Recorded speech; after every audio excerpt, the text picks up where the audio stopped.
Merci aux anciens et aux nouveaux abonnés, et merci de prendre du temps pour regarder la vidéo. Bonjour et bienvenue dans cette vidéo de DNB SVT 2024, Émirats Arabes Unis, sur le paludisme et écosystème. C'est parti.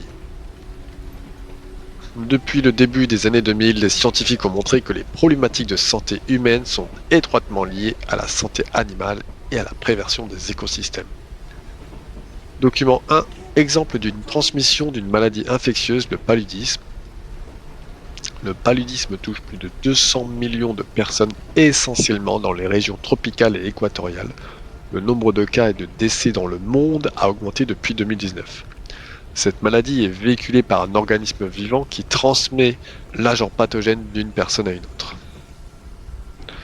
Question 1 pour 3 points. À partir du document 1, indiquez le nom de l'organisme vivant responsable de la maladie et de l'organisme vivant qui en assure la transmission d'un individu à l'autre. L'organisme vivant responsable de la maladie, le plasmodium, et l'organisme vivant qui assure la transmission d'un individu à l'autre est le moustique, Anophèle femelle.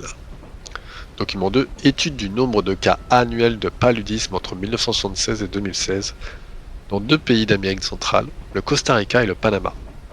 Des scientifiques ont étudié le nombre de cas de paludisme chaque année entre 1976 et 2016 au Costa Rica et au Panama.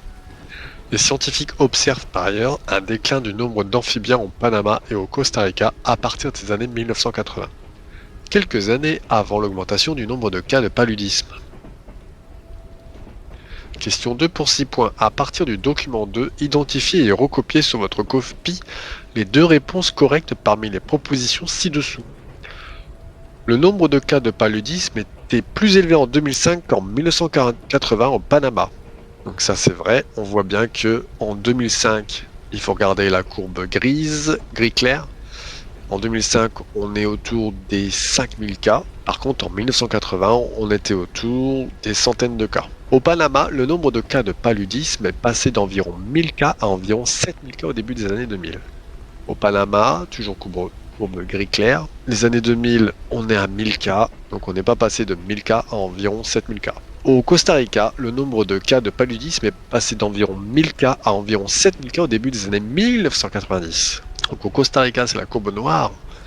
Donc on voit bien qu'en 1990, on était à 1000 cas et on est passé à 7000 cas en 1992.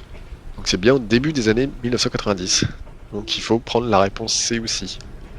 Une augmentation très importante des cas de paludisme a eu lieu au Panama avant le Costa Rica.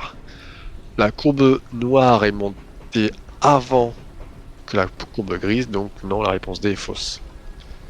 Donc il fallait garder la réponse A et la réponse C. Donc document 3, le régime alimentaire des amphibiens. Les amphibiens adultes sont des prédateurs principalement insectivores. Leur régime alimentaire se compose essentiellement d'insectes aquatiques et terrestres, mais aussi de leurs œufs tels que les œufs de moustiques, et d'araignées, de vers et de mollusques. Question 3 pour 7 points. À partir des documents 1 et 3, expliquez comment la disparition des amphibiens peut entraîner une augmentation des cas de paludisme. On sait que le paludisme est transmis par les moustiques, document 1. Or, les amphibiens en mangent, document 2. Donc si les amphibiens disparaissent, les moustiques peuvent vivre et transmettre la maladie. On a le document 4, les causes de la disparition des amphibiens. Les amphibiens constituent un groupe menacé, 40% des espèces d'amphibiens sont en voie d'extinction. Les menaces pesant sur leurs écosystèmes expliquent leur déclin. Ces menaces sont notamment la destruction de leur habitat, le changement climatique et surtout la chytridiomycose, maladie causée par un champignon qui affecte la peau de l'animal et finit par l'asphyxier. Ce champignon est originaire d'Asie et a envahi le monde entier à cause du commerce international, en particulier depuis les années 1990. Question 4 pour 9 points. En vous appuyant sur l'ensemble des documents, montrez à partir de l'exemple de l'augmentation des cas de paludisme au Costa Rica et au Panama, une bonne santé humaine est liée à la préservation des écosystèmes. Le document 4 nous apprend que depuis les années 1990, les amphibiens sont un groupe menacé. Il y a 3 causes principales: destruction de leur habitat, changement climatique, maladie causée par un champignon. Si on ne préserve pas les écosystèmes, il y aura plus d'amphibiens mangeurs de moustiques.